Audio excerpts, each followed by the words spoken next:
Evolution सच क्यों है? हमेशा सवाल बनते रहते हैं कि एवोल्यूशन सच है या नहीं। और मजहबी लोगों से जब भी पूछा जाए तो उनके ख्याल में एवोल्यूशन एक झूठ है। क्यों एवोल्यूशन एक झूठ है? क्योंकि उनका खुदा सच है और खुदा ने जो तरीका बताया है वो सच है। मगर हमें ये पता है कि जितने भी मजहब हैं आज, इनमें जितनी भी क्रिएशन की स्टोरीज हैं कि जमीन आसमान ऐसे बने, इंसान ऐसे बना, ये सब कुछ ये मिथोलॉजिकल स्टोरीज हैं, मिथ्स हैं। ये इनमें कोई हकीकत नहीं है। ठीक है, ये सारी स्टोरीज जो हैं वो ऐसे हैं कि ये बस पुराने लोगों ने घड़ ली थी और उन्हें घड़ के अपने अपने मजहबों में दाखिल कर दिया गया था। अगर हम ये देखें कि हजरत आदम की स्टोरी, तो वो एक मिथ है। ठीक है, जो जो भी आज पढ़े लिखे लोग हैं जो रिसर्च करते हैं बाइबल पे, कुरान पे, पुरानी हिस्ट्रीज के ऊपर, मिथोलॉजीज के ऊपर, उनको पता है कि ये एक एक झूठ है, एक मिथ है। ठीक है, और एक मजहब के बाद दूसरे मजहब में ये मिथ आगे चलता रहा है। ठीक है जी, तो अच्छा जी, हम आगे चलते हैं। अच्छा, तो एवोल्यूशन का इंसान के ऊपर क्या असर हुआ? ठीक है, तो ऑरिजिन ऑफ स्पीशीज में चार्ल्स डार्विन ने लिखा था, there is a grandeur in this view of life. ये जो जिंदगी को देखने का जो नया नजरिया एवोल्यूशन, इसे देखने में एक बड़ी अजमत है इस व्यू में, विद इट्स सेवरल पावर्स, कि जिंदगी के पास कई किस्म की पावर्स हैं। Having been originally breath into a few forms और इनटू वन, कि शुरू में कैसे हुई होगी कि कोई कोई थोड़ी सी फॉर्म्स होंगी जिंदगी की या एक ही होगी, एंड दैट, और ये और वो, whilst this planet has gone cycling on according to the fixed law of gravity, from so simple a beginning, endless forms, most beautiful and most wonderful, have been and are being evolved. तो जैसे जैसे जमीन सूरज के गिर्द घूमती जा रही थी, उसी के साथ साथ हमें क्या मिल रहा है? नई नई जिंदगी की किस्में हमें नजर आती हैं। तो एवोल्यूशन हमें क्या बताती है? एवोल्यूशन हमें कॉस्मोस में या यूनिवर्स में हमारी हैसियत बताती है कि हमारी हैसियत है क्या है, हम कितने इंपॉर्टेंट हैं, हम कितने इंपॉर्टेंट नहीं है। ठीक है, एवोल्यूशन हमें ये बताती है। और हमें एवोल्यूशन पहली बार एक ऐसी चीज है जो कि दुनिया में पाए जाने वाले दूसरे जानदार, बल्कि दुनिया में पाए जाने वाले दरख्तों, माइक्रो ऑर्गेनिज्म, सबसे हमारा नाता जोड़ देती है। पहले जो थे हम ये समझते थे कि हम कोई आसमानी मखलूक हैं और बाकी सब कुछ क्या है, वो जमीनी मखलूक है, हमें तो स्पेशल क्रिएट किया गया है।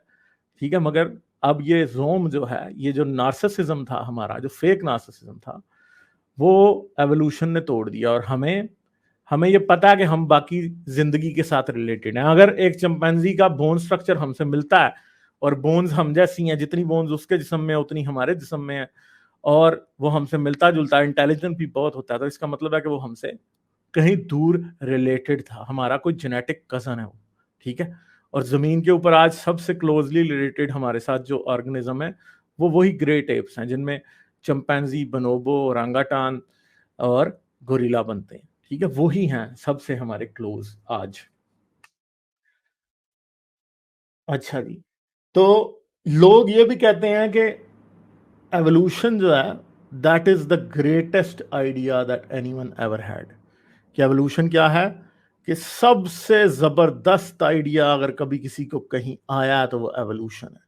ठीक है जी, कि एवोल्यूशन सबसे जबरदस्त आइडिया, इससे अच्छा आइडिया कभी किसी को नहीं आया। ठीक है, डार्विन की जो थ्योरी थी वो ये बताती है कि सारी जिंदगी एवोल्यूशन का बाय प्रोडक्ट है, और एवोल्यूशनरी प्रोसेस जो है वो नेचुरल सिलेक्शन के जरिए चलता है। ठीक है, और इसको कहा गया है कि सबसे जबरदस्त आइडिया जो कभी किसी को आया था।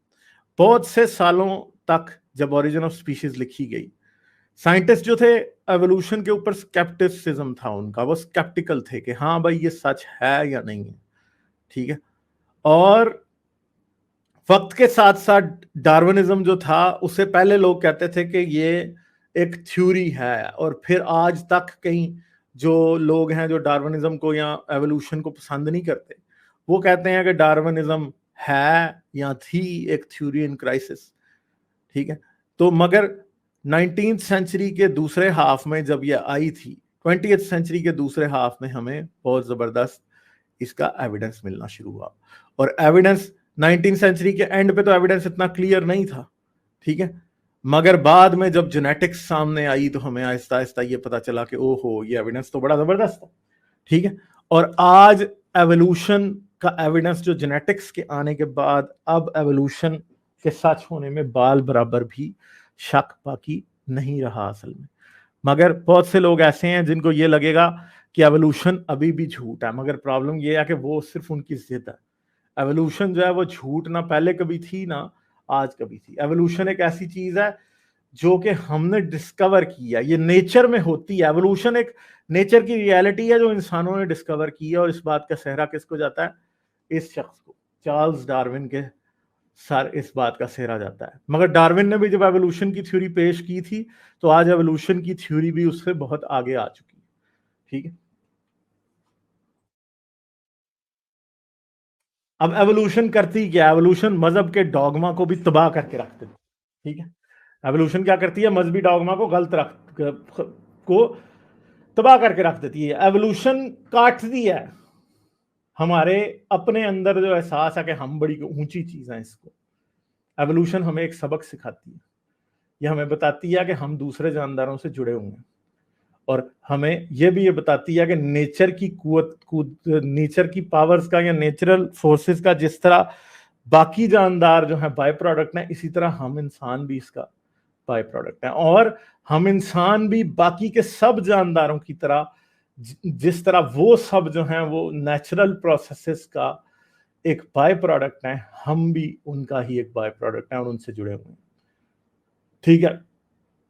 कुछ लोग ये जिद करते हैं कि एवोल्यूशन जो है वो मोरालिटी को तबाह कर देती है, मगर मसला ये है कि आज तो मोरालिटी की एक्सप्लेनेशन भी एवोल्यूशन की नजर से आ रही है। बल्कि मेरी एक इस पे वीडियो अभी आनी है या आ चुकी है, मुझे अब याद नहीं है कि मैंने लास्ट वीडियोस में एक मोरालिटी पे भी, हाँ, मोरालिटी, एवोल्यूशन ऑफ मोरालिटी पे मेरा मोनोलॉग आ रहा है। ठीक है, तो उसको जरूर देखिएगा। उसके लिए चैनल सब्सक्राइब कर लें, सारे नोटिफिकेशन ऑन कर लें। सही है। उसके लिए एवोल्यूशन ऑफ मोरालिटी पे मेरा मोनोलॉग जो है वो आ रहा है, वो शायद परसों तक आ जाएगा। ठीक है, तो उसके लिए आप लोग कर लें कि एवोल्यूशन, मोरालिटी की एवोल्यूशन कैसे होती है। और मोरालिटी भी जैसे जैसे हम इवॉल्व हुए हैं, हमारे साथ साथ मोरालिटी भी इवॉल्व हुई है। ठीक है, तो एवोल्यूशन ही हमें अच्छे तरीके से बताती है कि इंसान का बिहेवियर जो है वो जानवरों से डिफरेंट क्यों है, ये भी बताती है। और हमारा जो सोशल बिहेवियर है वो इतना एडवांस्ड क्यों है, ये भी एवोल्यूशन हमें बताती है। ठीक है, तो अब एक और बात याद रखिएगा कि आपको जो है मजहब मिल जाएंगे क्रिएशनिज्म के बगैर, मगर क्रिएशनिज्म जो कि ये कहता है कि नहीं नहीं सब कुछ किसी ने बनाया हुआ है, वो आपको मजहब के बगैर कभी भी नहीं मिलेगा। क्योंकि जब साइंस ढूंढती है कि जमीन पर जिंदगी कैसे आई, तो किसी को यह बताने की जरूरत नहीं पड़ती कि जिंदगी बनी थी, क्योंकि आज तक इस बात का एविडेंस हमें नहीं मिला। जब मिल जाएगा तो हम मान लेंगे कि जिंदगी किसी ने बनाई, मगर जब तक नहीं मिलता तब तक हम नहीं मान सकते। ठीक है, बहुत से लोग एवोल्यूशन को नहीं मानते। एक सर्वे कराया गया 2006 में, जिसमें अमेरिका में यह सर्वे कराया गया था, जिसमें यह पता चला कि 40% या 40% अमेरिकन जो हैं वो एवोल्यूशन को नहीं मानते। यानी 4 लोग हर 10 में से वो एवोल्यूशन को नहीं मानते। ठीक है, और ये है कि और ये जो फिगर है ये है 39% और 21% जो है ना, 39% जो कहते हैं वो झूठ है एवोल्यूशन, 21% ये कहते हैं कि उन्हें पता नहीं है कि झूठ है सच है, और बाकी के लोग जो है सच मानते हैं इसको। ठीक है, सही। अच्छा, फिर 31 दूसरी कौमों में सर्वे किया गया, सिर्फ एक यूरोपियन नेशंस में, सिर्फ टर्की एक ऐसा मुल्क था जो कि एक इस्लामी मुल्क है, अफसोस के साथ कहना पड़ता है। वहां पे लोग मजहबी फंडामेंटलिज्म की वजह से, शिदत पसंदी की वजह से, जहां सिर्फ 25% लोग जो है वो एवोल्यूशन को मानते थे, बाकी के सब एवोल्यूशन को नहीं मानते थे। ठीक है, मगर यूरोपियंस जो हैं उनमें 80%, फ्रेंच जो है, स्कैंडिनेवियंस, आइसलैंडर्स, वो जो है सारे के सारे एवोल्यूशन को सही मानते हैं। जापानी जो है 78% जो है वो ये मानते हैं कि एवोल्यूशन सच है। ठीक है, तो अमेरिका जो कि दुनिया का सबसे बड़ा लीडर कंट्री है, वहां पे भी एवोल्यूशन के खिलाफ बहुत ज्यादा रेजिस्टेंस पाया जाता है। और उसकी वजह क्या है? उसकी वजह बड़ी सिंपल सी है कि अमेरिका जो है सारे के सारे वेस्टर्न नेशंस में से सबसे ज्यादा रिलीजियस कौम है, इसलिए वहां पे एवोल्यूशन को गलत माना जाता है। मगर बाकी सब जगहों पे एवोल्यूशन को ठीक माना जाता है। ठीक है, क्या क्रिएशनिज्म को स्कूल में सिखाना चाहिए? ठीक है, ये बिल्कुल ऐसे ही है कि ऐसे कहा जाए कि शामनिज्म को जो है वो स्कूल में सिखाना चाहिए वेस्टर्न मेडिसिन के साथ, क्योंकि कि वेस्ट के शामनिज्म जो है उसमें भी बड़े कई इलाज वगैरह हैं चीज़ों के। ठीक है, कि जी बाजू टूट जाए तो तेल लगा लो तो थोड़ा आराम मिल जाएगा, इस तरह की बात नहीं।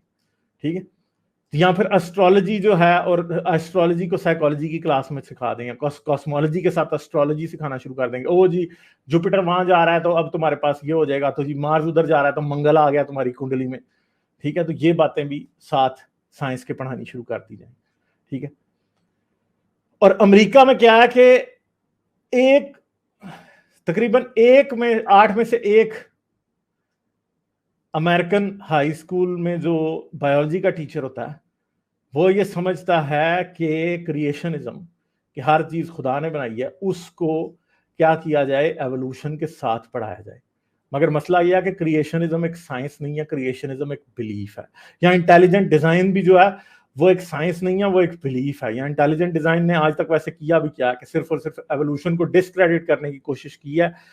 इंटेलिजेंट डिजाइन से आज तक कोई ऐसी प्रिडिक्शन नहीं निकल सकी जिसकी वजह से साइंस में कोई नई एडवांसमेंट आ जाए। ठीक है, यूके में क्या हुआ, 2006 में एक पोल हुआ जिसमें बीबीसी ने 2000 लोगों से यह पूछा कि जिंदगी कैसे आई जमीन पे और कैसे आगे चली। 48% लोगों ने यह कहा कि वो एवोल्यूशन को मानते हैं, 39% लोगों ने कहा कि वो क्रिएशनिज्म या इंटेलिजेंट डिजाइन को मानते हैं, और 13% लोगों ने यह कहा कि उनको नहीं पता। तो ये हाल है कि साइंटिफिक थ्योरीज जितनी भी आज तक पेश की गई हैं, जिनके पास फैक्चुअल एविडेंस है, जिनके पास एविडेंस है, जिनके पास ऑब्जर्वेशनल एविडेंस है, जिनकी प्रोडिक्शंस बार बार सच्ची साबित हो चुकी हैं, उनमें से सिर्फ एवोल्यूशन ही एक ऐसी थ्योरी है जिसके खिलाफ सबसे ज्यादा रेजिस्टेंस पाया जाता है। क्यों? उसकी वजह यह है कि खुदा ने जो ठेका लिया था कि इंसान मैंने क्रिएट किए हैं, खुदा के नाम पे जो झूठ बोला गया था कि मिट्टी से इंसान बनाया, खून से इंसान बनाया, हमने ऐसे इंसान बनाया, हमने वैसे इंसान बनाया, वो सारे के सारे जो इंसान का नार्सिसिज्म है, जो उसकी नरगसियत है, वो टूटने लग जाती है। खुदा जो है वो एवोल्यूशन के पांव के नीचे रौंदा जाता है। इस वजह से एवोल्यूशन को लोग झूठ कहते हैं। ठीक है जी, ये बात है, मजहब की कली खोल देती है। और मजे की बात यह है कि हर कोई ये समझता है कि उनको पता है कि एवोल्यूशन क्या है। किसी मदरसे के मुल्ले को उठाएंगे, मुफ्ती तारिक मसूद ने पिछले दिनों कहा था वही एवोल्यूशन जो इंसान बंदर से बना है। और मुफ्ती तारिक मसूद ने जब बिग बैंग की बात आई थी तो बिग बैंग को बिग बैक कह दिया था। ठीक है, बिग बैक का मतलब आपको पता ही है फिर क्या होती है। ठीक है, मेरे ख्याल है तारिक मसूद साहब के ख्यालों में कोई बिग बैग किसी की घूम रही थी, इसलिए उन्होंने बिग बैंग को बिग बैग कह दिया। तो एवोल्यूशन भी उनके ख्याल में वही थ्योरी जो इंसान बंदर से बना था। कभी साहिल अदीम बोंगिया मारता रहता है एवोल्यूशन पे, कभी जाकिर नायक मारता रहता है, गांधी साहब भी काम शुरू कर देते हैं। ठीक है, इंजीनियर मोहम्मद अली मिर्जा साहब आजकल एवोल्यूशन के पीछे पड़े हुए हैं अपनी तरफ से। ठीक है, जितने हम मौलवी शौलवी देखते हैं, दूसरी तरफ सना टुन्नी किस्म के लोग भी एवोल्यूशन के पीछे पड़े रहते हैं, क्योंकि उनका भी आउट ऑफ इंडिया थ्योरी जो है वो उसकी वजह से, एवोल्यूशन की वजह से उसकी भी कली खुल जाती है, वो भी कचरा साबित हो जाती है, तो उनको भी बड़ी तकलीफ होती है। तो हर मजहबी आदमी को एवोल्यूशन से बड़ी तकलीफ होती है, क्योंकि वो ये समझते हैं कि उनके मजहब की कली खुल जाती है। कोई ये साबित करता है कि हम इंडिया से आए थे, कोई ये कहता है कि वो आदम की नस्ल से हम पैदा हुए थे। एवोल्यूशन सबको एक ही जगह पर रंधा फेर देती है, सारों की तबीयत दुरुस्त कर देती है। इस वजह से सबको एवोल्यूशन से बहुत ज्यादा प्रॉब्लम है, चाहे वो हिंदुत्व हो, हिंदुइज्म हो, चाहे वो क्रिश्चियनिटी हो, चाहे वो इस्लाम हो, चाहे वो जुडाइज्म हो, या कोई भी और दुनिया का जो है वो बोंगा तरीन मजहब हो, सबको एवोल्यूशन से एक जैसी प्रॉब्लम है। ठीक है, तो यहाँ पे मैं दोबारा आपको याद दिला दूं कि स्ट्रीम को लाइक करते जाएं, वीडियो को शेयर करें, और इसके साथ साथ जिसने भी सब्सक्राइब नहीं किया भाई सब्सक्राइब करते जाओ। ठीक है, सब्सक्राइब जरूरी है। तो यहाँ पे एक पेली थे जी, एक क्रिश्चियन फिलोसोफर, उन्होंने अपनी तरफ से एवोल्यूशन के खिलाफ बहुत बड़ा तीर मारा था, और यह तीर आज तक इस्तेमाल हो रहा है। ठीक है, उसने कहा कि अगर आप रास्ते पे जा रहे हैं और आप देखें कि एक घड़ी पड़ी हुई है, ठीक है, तो आपको क्या लगेगा? तो घड़ी कैसी होती है कि उसके बहुत सारे पार्ट्स होते हैं, और उन सब पार्ट्स को असेंबल करके एक चीज बनाई जाती है।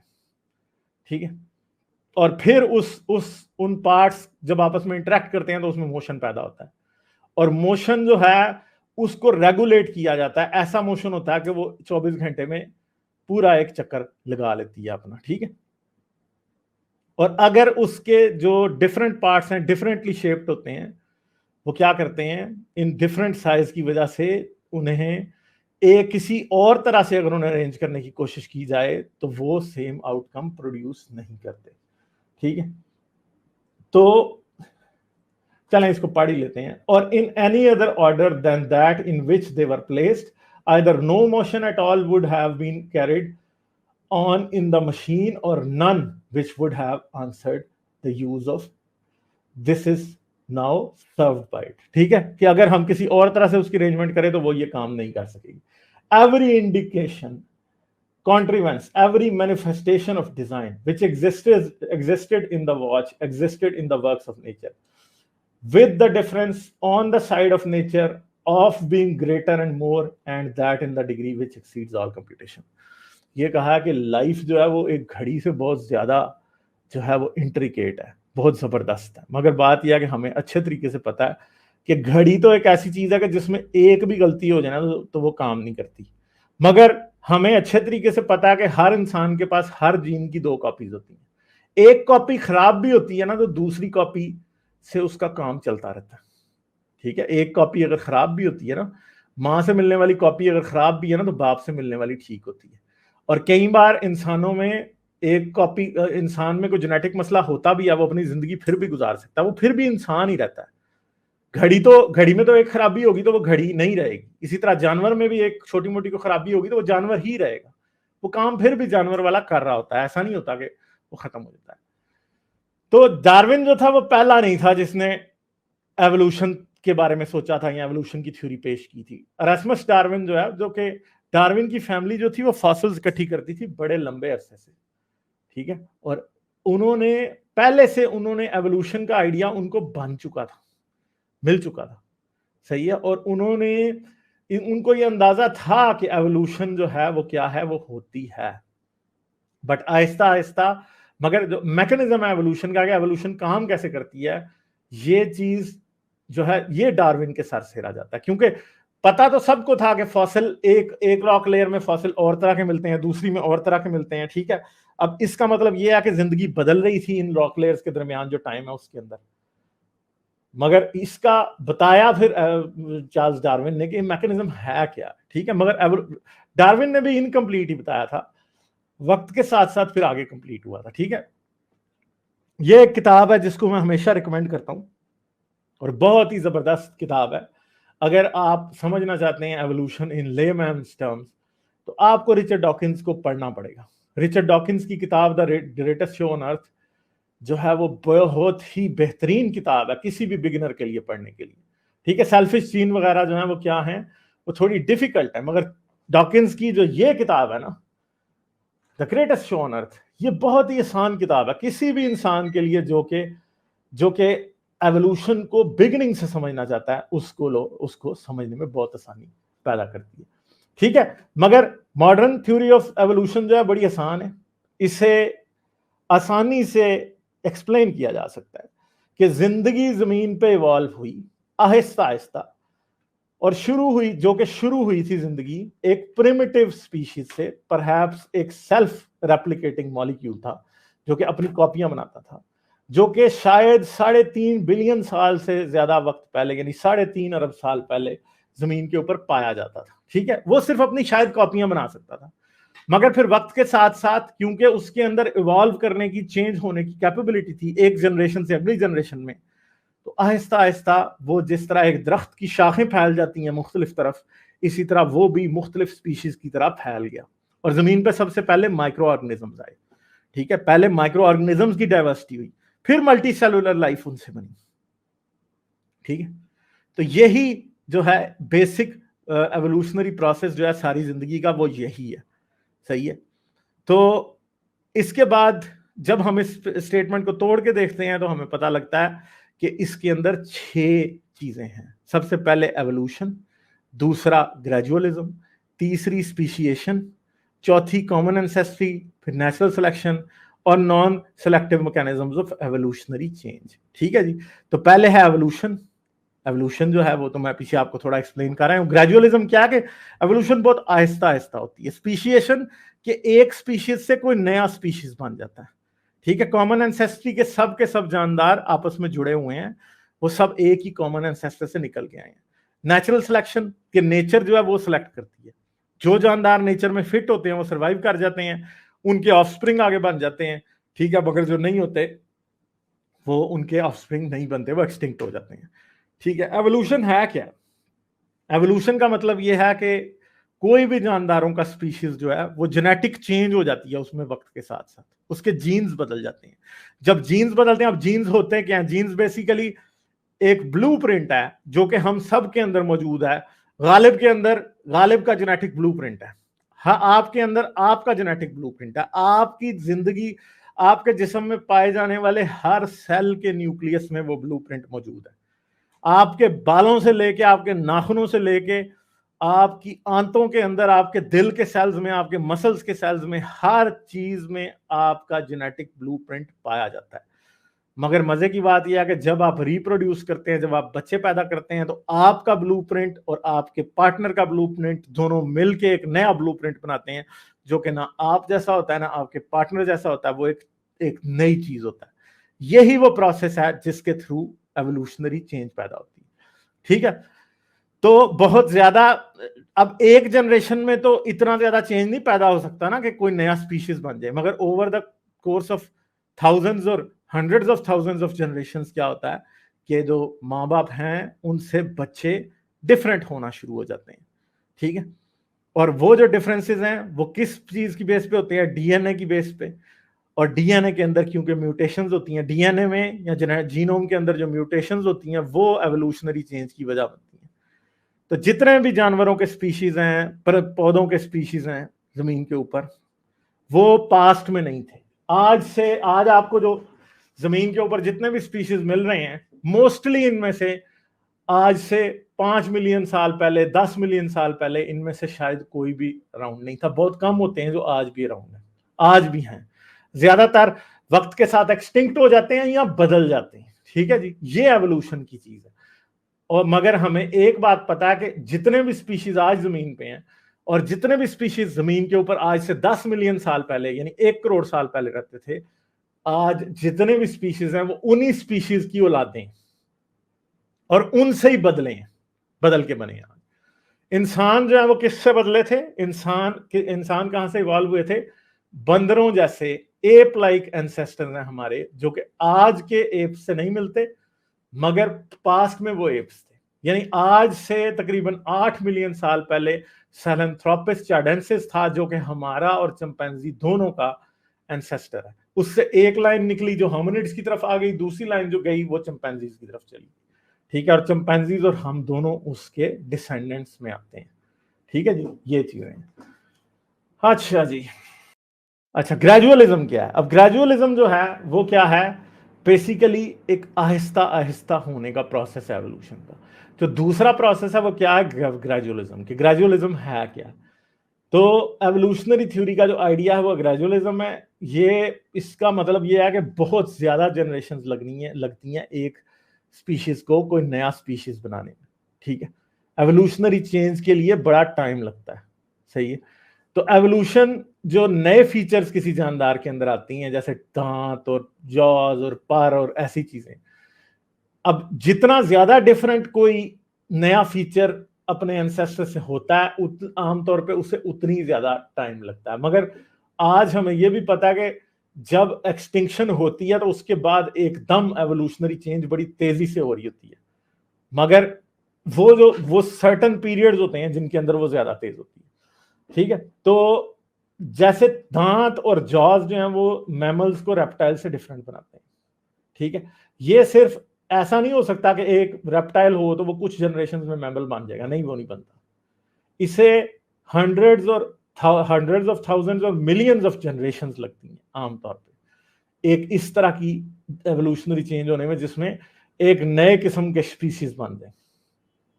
कुछ किस्म की चेंजेस जो है वो जल्दी जल्दी हो जाती हैं, ठीक है। जैसे कि माइक्रो ऑर्गेनिज्म जो है वो जल्दी जल्दी चेंज हो जाते हैं, क्योंकि माइक्रो ऑर्गेनिज्म तो ऐसे होते हैं कि 15 मिनट में वो बनेगा और 15 मिनट में वो मर भी जाएगा, माइक्रो ऑर्गेनिज्म। तो इस वजह से क्या होता है कि उनकी एवोल्यूशन जल्दी होती है, सही है।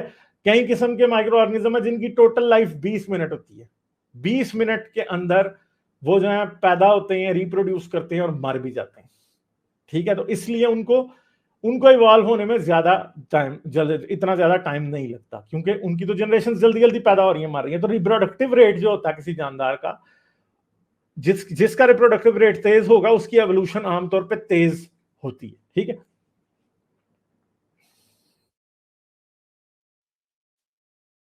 तो इसीलिए हमने ये भी देखा कि जो माइक्रो ऑर्गेनिजम्स होते हैं वो ड्रग रेजिस्टेंस जल्दी बना लेते हैं, किसके लिए, जो उनके ऊपर जो भी दवाइयां यूज की जाती हैं। स्पीशिएशन कैसे होती है? स्पीशिएशन क्या होती है? स्पीशिएशन का मतलब है कि एक जानदार के जो ऑफस्प्रिंग है वो आपस में डिवाइड हुए, तो वो इस तरह से डिवाइड हुए कि एक नया स्पीशीज, 2 नए स्पीशीज बन गए, ठीक है, 3 नए स्पीशीज बन गए। तो आमतौर पर यह माना जाता है कि रेप्टाइल्स और बर्ड्स जो है वो मैमल से पहले इवॉल्व हो चुके थे, ठीक है, क्योंकि रेप्टाइल्स जो है सांप, छिपकलियां, मगरमच्छ, ये बड़े पुराने जानदार हैं, ठीक है। इसके साथ साथ जो बर्ड्स हैं वो भी पुराने जानदार हैं, क्योंकि डायनासोर्स के जो डिसेंडेंट्स हैं ना वो बर्ड्स हैं, ठीक है। डायनासोर्स के डिसेंडेंट्स हैं बर्ड, और ये भी मैमल से ज्यादा पहले सक्सेसफुल स्पीशीज बन गए थे जमीन के ऊपर। तो जो एंसेस्टर एक्स था, जो कि रेप्टाइल्स का और डायनासोर्स का दोनों का और बर्ड्स का तीनों का मतलब एंसेस्टर था, वो बहुत पास्ट में किसी टाइम रहता था, ठीक है। और उसके बदलने के साथ साथ over the course of millions of years वो बदला, तो उससे क्या बना, हमें ये मिल गए, उनसे आगे हमें बर्ड्स और रेप्टाइल्स मिलते रहे, ठीक है। तो और इसके होने के लिए कई तरीके हैं। ऐसा भी होता है कि कई बार एक ही स्पीशीज में रहने वाले जानदार जो हैं वो एक दूसरे को अट्रैक्टिव नहीं वो लगते, तो वो सेक्सुअल मेटिंग आपस में करते नहीं है, इसलिए वो आहिस्ता आहिस्ता डिफरेंट होते चले जाते हैं और 2 डिफरेंट स्पीशीज में बन जाते हैं। कई बार ऐसे भी होता है कि किसी जियोग्राफिकल बाउंड्री की वजह से एक ही स्पीशीज 2 डिफरेंट जगहों पर कैद हो जाता है, कि दरमियान में से दरिया गुजर गया, यहाँ कॉन्टिनेंट स्प्लिट हो गया, तो आधे स्पीशीज जो है वो अमेरिका पहुंच गए, तो आधे स्पीशीज जो है वो अफ्रीका में ही रह गए।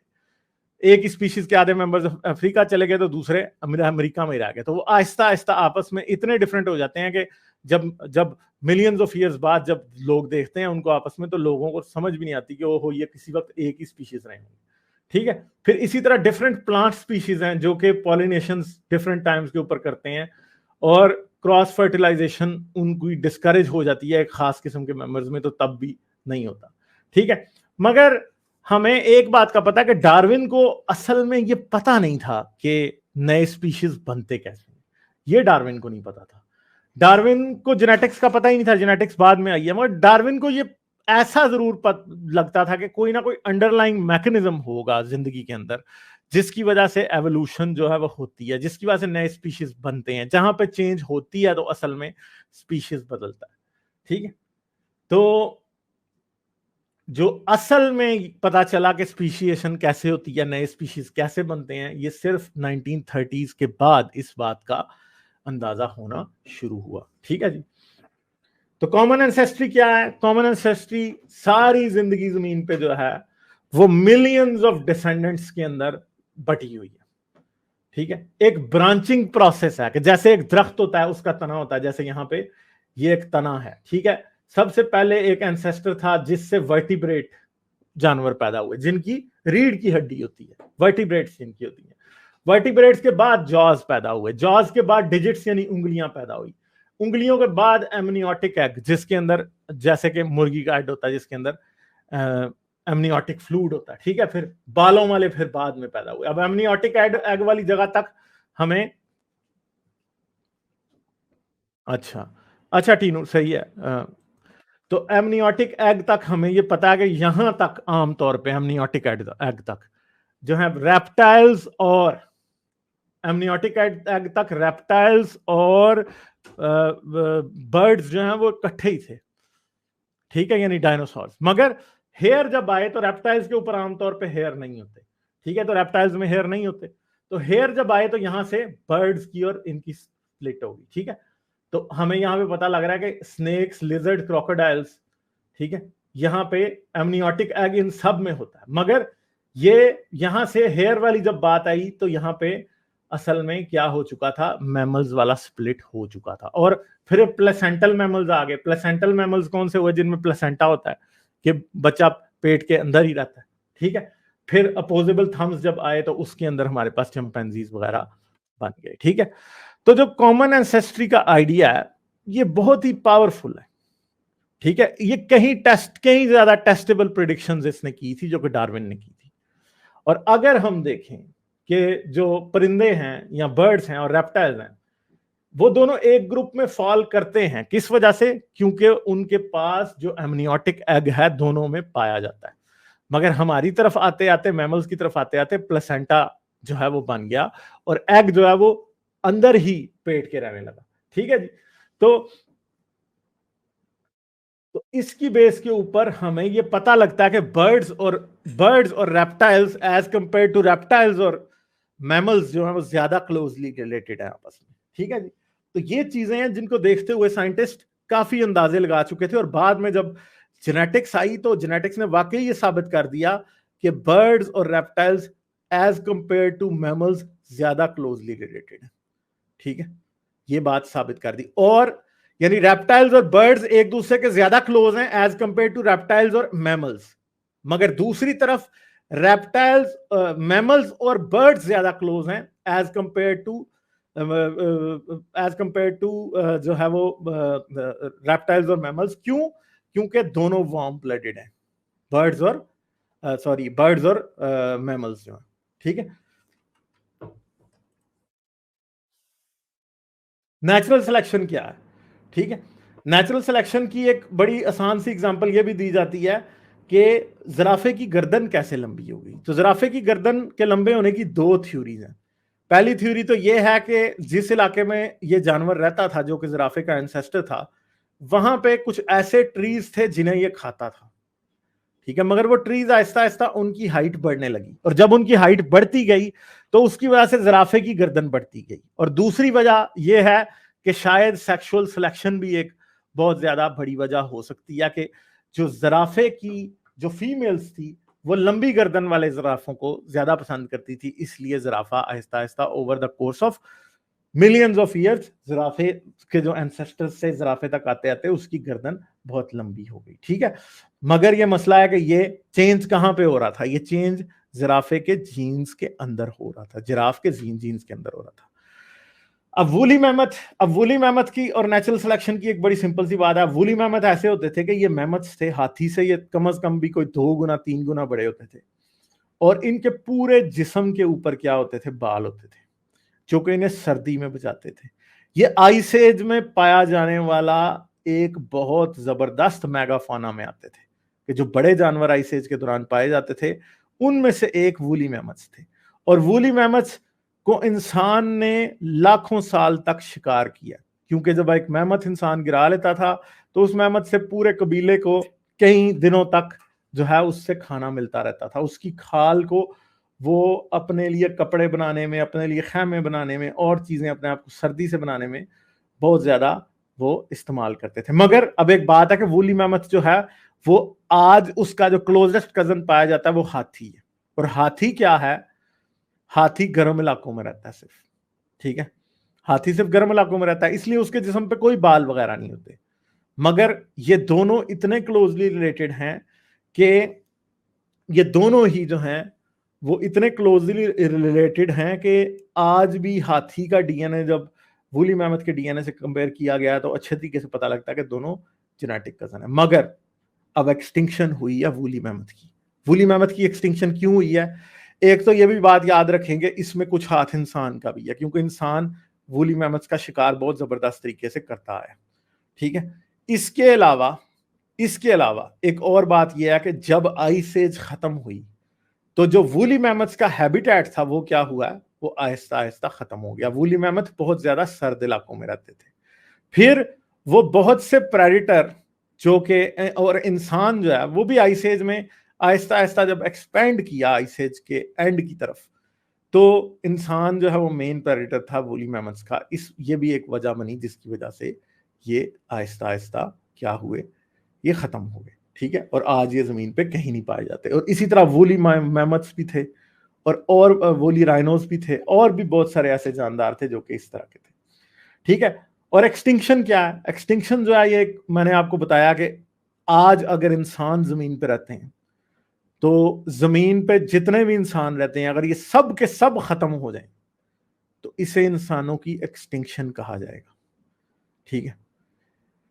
और आज जमीन पे जो जानदार पाए जाते हैं वो सब के सब अभी एक्सटिंक्ट नहीं हुए, मगर ये याद रखिएगा कि जमीन पे आज तक जितने भी स्पीशीज थे उनमें से 99% जो है वो एक्सटिंक्ट हो चुके हैं। जमीन की हिस्ट्री जो है वो कितनी है?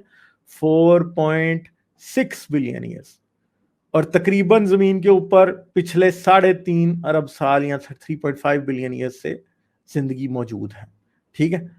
मगर जिंदगी ऐसा है कि जिंदगी में से सिर्फ वही बच जाते हैं जो कि एवोल्यूशनरी तौर पे सक्सेसफुल होते हैं, जो कि बाय चांस ऐसी म्यूटेशंस जिनमें हो जाती हैं जो कि क्या हो जाते हैं, जो कि एनवायरनमेंट के लिए ज्यादा सूटेबल होते हैं, तो वो जो हैं वो सरवाइव करते हैं। मगर जो नहीं होते इस तरह के, वो एक्सटिंक्ट हो जाते हैं। एक्सटिंक्शन जो है वो एक बहुत ज्यादा बड़ा प्रॉब्लम पोज करती है थ्योरी ऑफ जो इंटेलिजेंट डिजाइन की हाइपोथेसिस है, उसे तो हाइपोथेसिस भी बेसिकली नहीं कहना चाहिए, क्योंकि इंटेलिजेंट डिजाइन के पास एक्सटिंक्शन का की कोई एक्सप्लेनेशन नहीं है।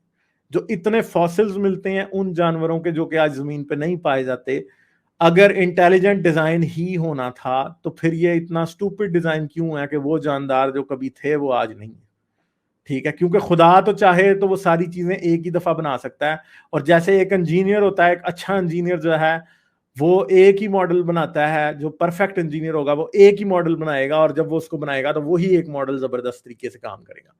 मगर जमीन के ऊपर ये चक्कर नहीं है। जमीन के ऊपर अगर आज हाथी पाए जाते हैं तो हाथियों के पुराने एंसेस्टर्स भी पाए जाते हैं जो कि आज एक्सटिंक्ट हो चुके हैं। अगर इंसान पाए जाते हैं तो नेंडरटॉल्स भी पाए जाते थे जो कि आज एक्सटिंक्ट हो चुके हैं।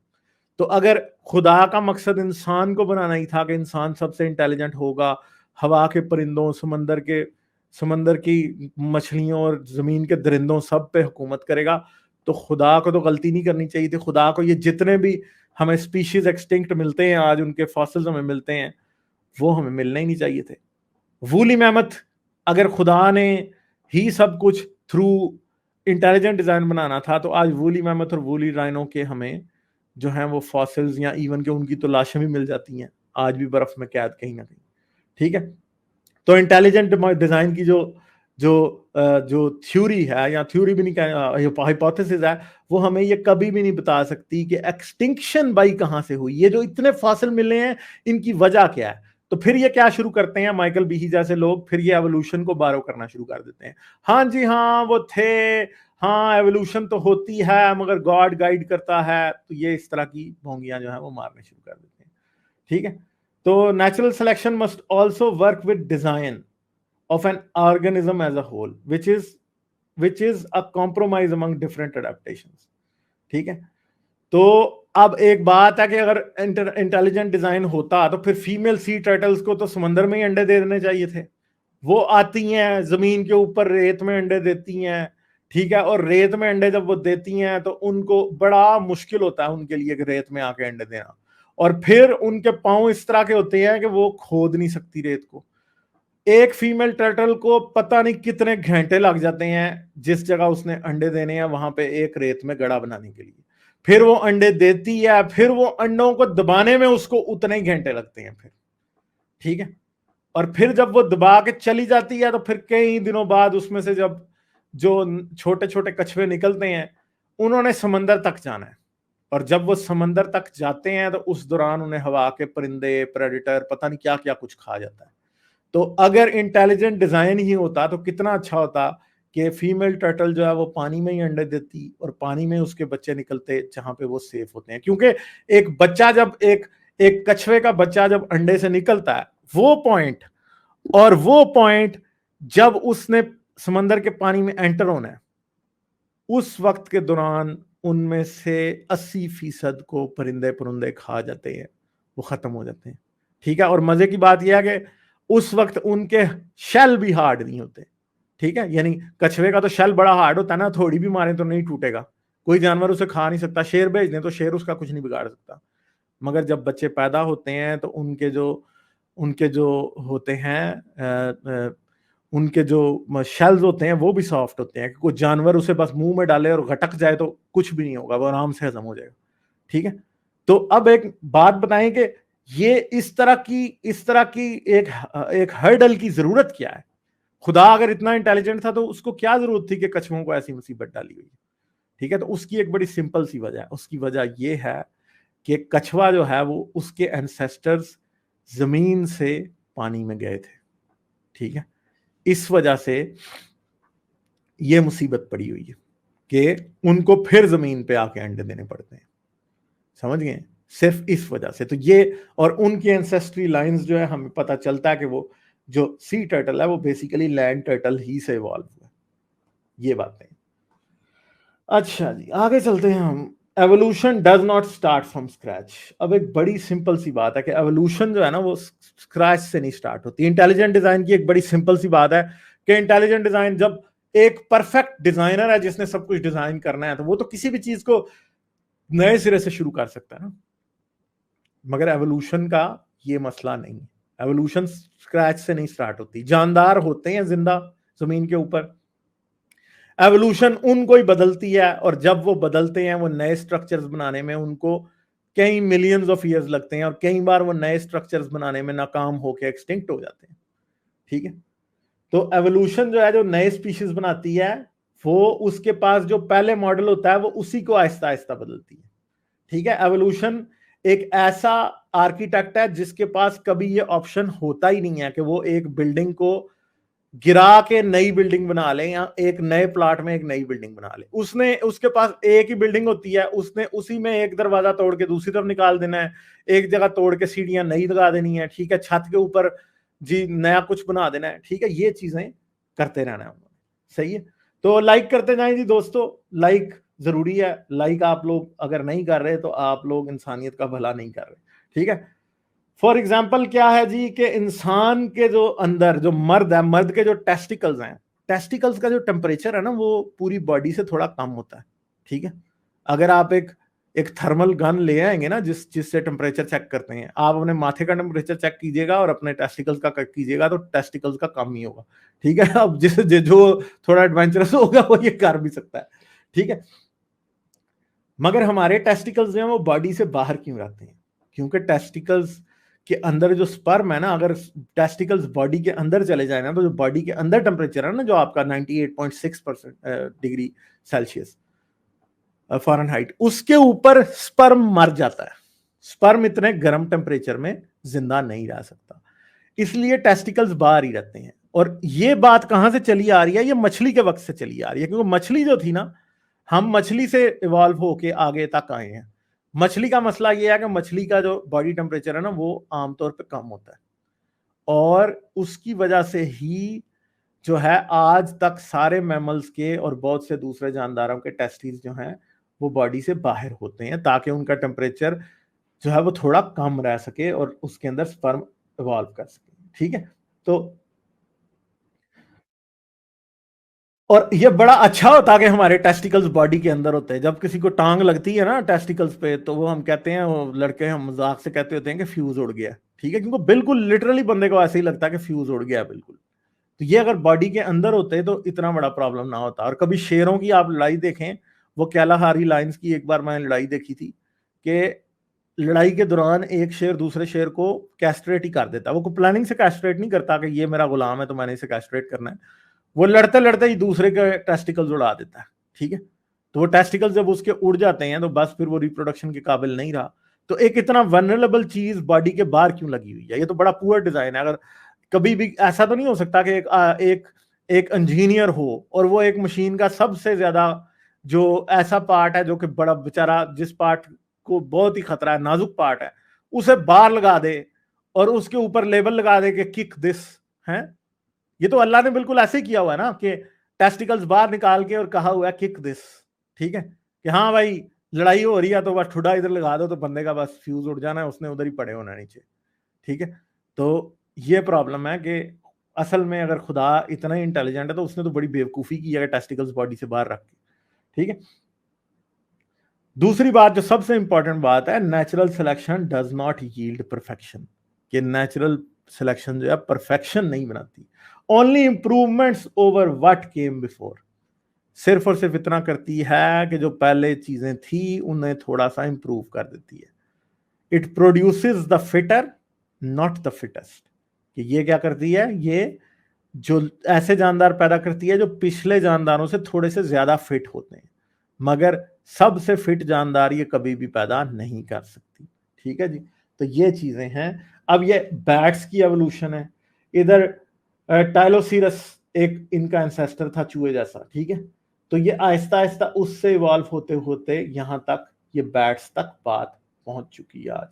ठीक है, तो देखा जाए तो हेड स्ट्रक्चर आज भी बैट का उसी चूहे जैसा मिलता है, दुम भी वैसी ही होती है, मगर उसके जो हाथ हैं, हाथों में उंगलियां बस बहुत बड़ी हो गई हैं, जिसकी वजह से वो पूरे के पूरे क्या हो गई है, वो उड़ने के काबिल हो जाती है।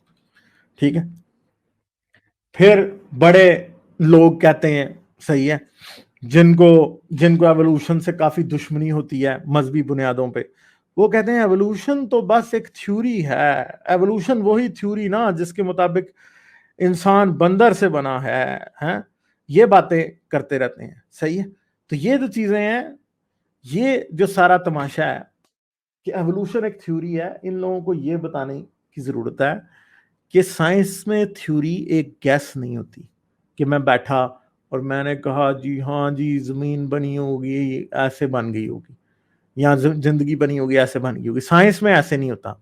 साइंटिफिक थ्योरी जो है वो एक बॉडी ऑफ फैक्ट्स होती है।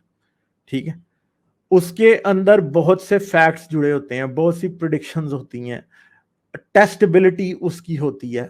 ठीक है, उसकी फॉल्सिफाइबिलिटी भी होती है। टेस्टेबिलिटी का मतलब है कि एक थ्योरी ऑफ एवोल्यूशन ने एक प्रिडिक्शन दी कि हाँ जी इंसान और चिंपैंजी के दरमियान में, दोनों के दरमियान में कुछ ट्रांजिशनल फॉसिल्स मिलने चाहिए थे। ठीक है जी, होंगे, और वो फॉसिल्स तब तक नहीं मिले थे, मगर बाद में फिर वो फॉसिल्स मिलते गए। तो इससे पता लगता है कि हाँ इंसान और चिंपैंजी के दरमियान में भी थे लोग ऐसे जो कि मौजूद थे जमीन पे। या फिर थ्योरी ऑफ एवोल्यूशन ने यह भी प्रिडिक्ट किया कि अच्छा इंसान है तो जमीन के ऊपर किसी वक्त इंसान जैसे और भी होमिनिड स्पीशीज रहे होंगे, और आज ये वक्त आ चुका है कि आए दिन नए नए होमिनिड स्पीशीज मिलते जा रहे हैं। अब कहीं 20 से भी ज्यादा होमिनिड स्पीशीज मिल चुके हैं। ठीक है जी, तो ये थ्योरी ऑफ एवोल्यूशन की क्या थी, प्रिडिक्शंस थी जो कि सच साबित होती आई हैं। फॉल्सिफाइबिलिटी क्या है, थ्योरी ऑफ एवोल्यूशन की बड़ी सादा सी फॉल्सिफाइबिलिटी है कि आप आज कोई भी, ठीक है, कोई भी आज इंसान का एक फॉसिल जुरासिक या ट्रायसिक में दिखा दें, या जुरासिक और ट्रायसिक में एक्सटिंक्ट हो जाने वाले डायनासोर्स जो हैं वो उनका कोई फॉसिल आज दिखा दें, तो एवोल्यूशन गलत साबित हो जाएगी। मगर आज तक ऐसा कुछ भी नहीं हो सका। ठीक है, तो साइंस की जुबान के अंदर, जैसे कि according to the Oxford dictionary, a scientific theory is a statement of what are held to be general laws, principles or causes of something known or observed। तो अगर कोई ये समझे कि साइंटिफिक थ्योरी एक गैस है, तो नहीं, ऐसी बात नहीं है। ये क्या है, स्टेटमेंट जो कि एक्सप्लेन करती है, ठीक है, किन चीजों को, जनरल लॉज को, प्रिंसिपल्स को, असूलों को, और कॉजेज को या वजूहात को, ऑफ समथिंग नोन और ऑब्जर्व्ड। तो साइंटिफिक थ्योरी क्या होती है कि जो चीजें हमने देखी हैं, जिनका ऑब्जर्वेशनल एविडेंस है, जिनके लॉज हमें पता है, जिनके प्रिंसिपल्स हमें पता है, उनकी एक्सप्लेनेशन जो है वो एक साइंटिफिक थ्योरी होती है, और यही एवोल्यूशन करती है। ठीक है, और जो कोई कहता है कि एवोल्यूशन एक थ्योरी है, ठीक है, तो साइंस में थ्योरी जो है वो एक हंच या अंदाजे से बहुत ज्यादा होती है। It is a well thought out group of propositions meant to explain facts about the real world। Science में थ्योरी क्या होती है कि एक ऐसी ऐसी बातें होती हैं जो कि दुनिया से रिलेटेड फैक्ट्स को एक्सप्लेन करती हैं। ठीक है, atomic theory isn't just a statement that atoms exist. ठीक है, एटॉमिक थ्योरी सिर्फ ये नहीं है कि एटम्स मौजूद हैं, ये है जी। It is a statement about how atoms interact with one another. ठीक है, समझ गए। from compounds and behave chemically. Similarly, the theory of evolution is more than just a statement that evolution happened. Theory of evolution सिर्फ ये नहीं कहती कि evolution हुई है. It is an extensively documented set of principles. Theory of evolution में इसकी बहुत ज्यादा डॉक्यूमेंटेशन हुई है और इसकी प्रिंसिपल्स हैं सारे के सारे ये एक्सप्लेन करती है कि जिंदगी कैसे चलती है. साइंस में थ्योरी क्या होती है, ठीक है, और कब थ्योरी को, साइंटिफिक थ्योरी को सच माना जाता है, ठीक है. तो यहाँ पे डार्विन और डार्विन की फिंचेस की तस्वीर दी गई है. डार्विन साहब कह रहे हैं, हमारे चचा Darwin, first things first, in science theory is just not a gas. Theory कोई गैस नहीं होती, ठीक है. फिर डार्विन की फिंच क्या कह रही है, this is different from everyday use of the word.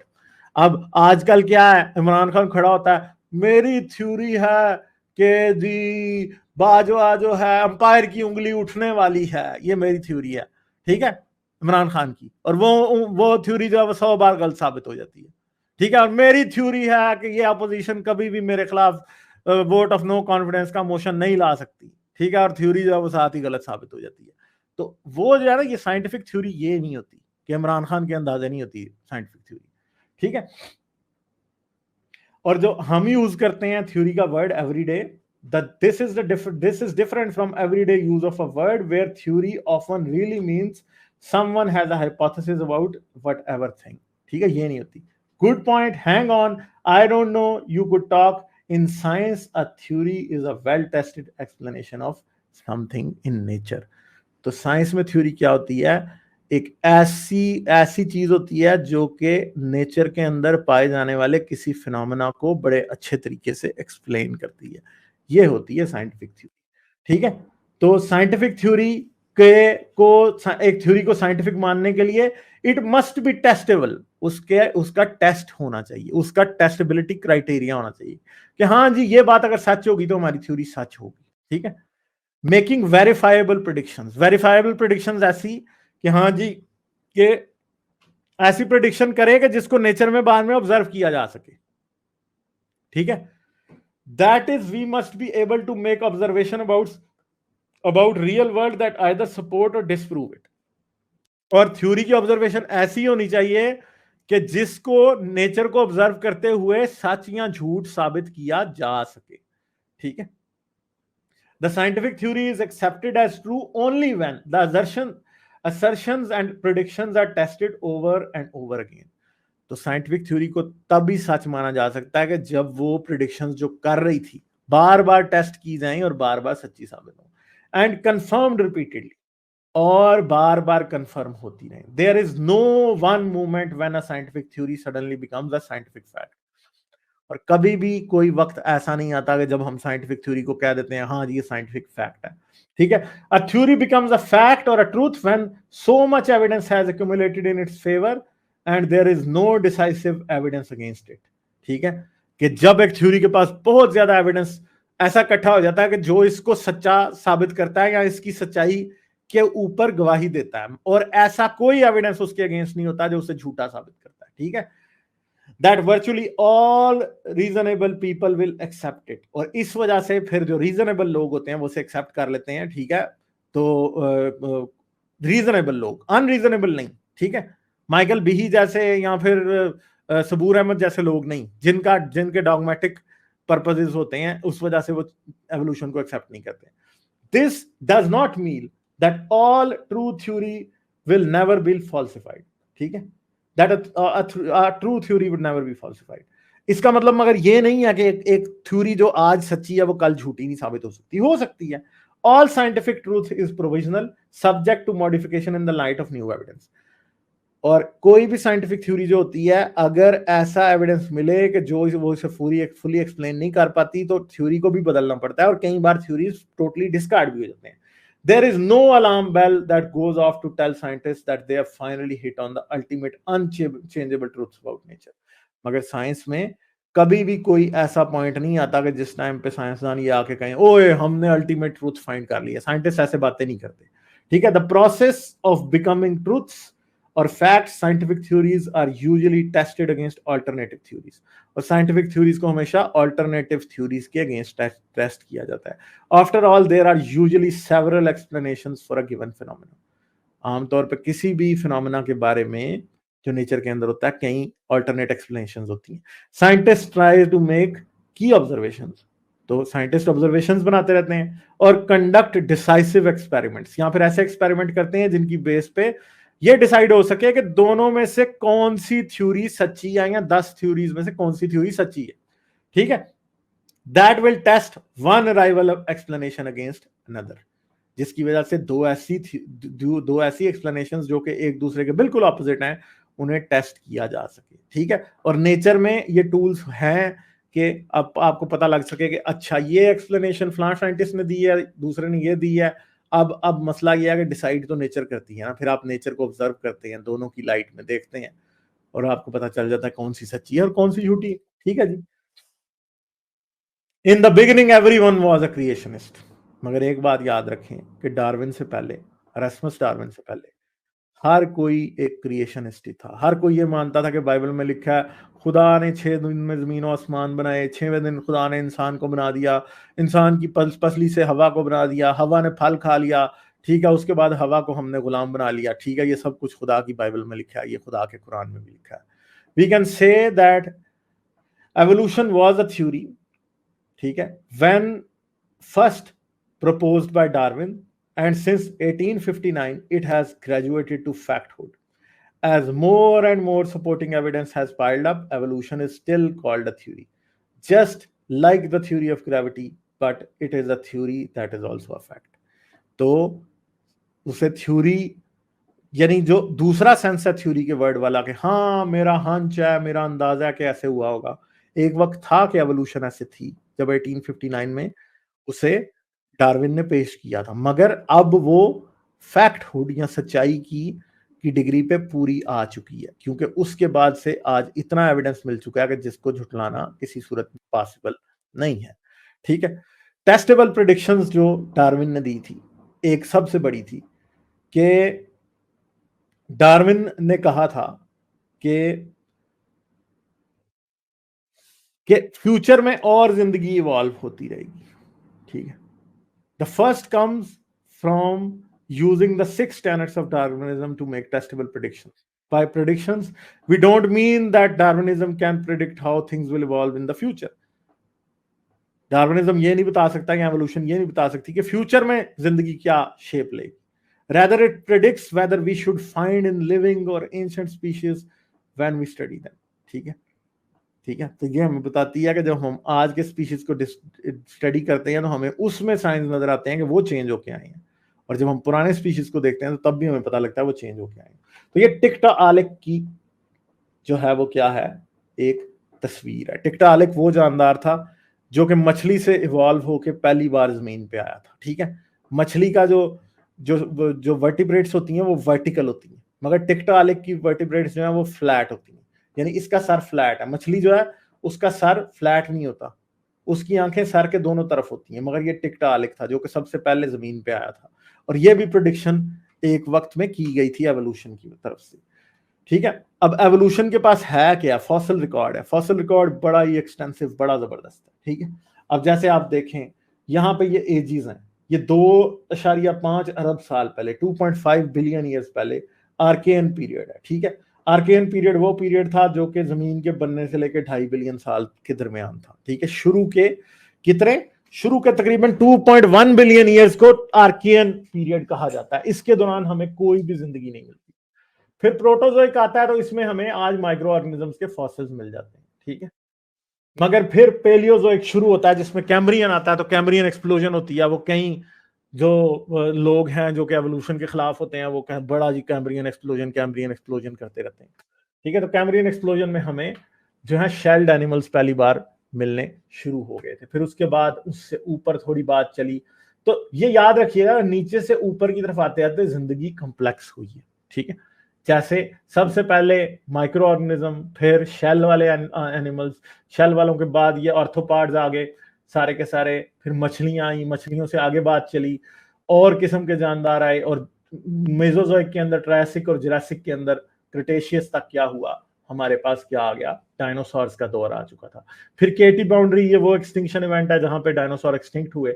इसके बाद हमें डायनासोर नहीं मिलते और हमें मैमल्स जमीन को टेक ओवर करते दिखाई देते हैं। और सबसे करीब जो हमें फॉसिल्स मिलते हैं वो हमें कौन से मिलते हैं, सेबर टूथ लायंस के, वूली मैमथ्स के, ठीक है। और हमें इंसान जैसे होमिनिड स्पीशीज के बनाए हुए हमें टूल्स भी मिलते हुए दिखाई देते हैं, ठीक है। अब मसला यह है कि आज तक कभी नहीं हुआ कि वो फॉसिल जो कि कैम्ब्रियन के बाद नजर आए थे वो हमें यहां मिल जाए, या किसी सेबर टूथ लायन का जो फॉसिल है वो हमें इधर आर्केन में या कैम्ब्रियन में या ऑर्डोविशियन में मिल जाए, ठीक है।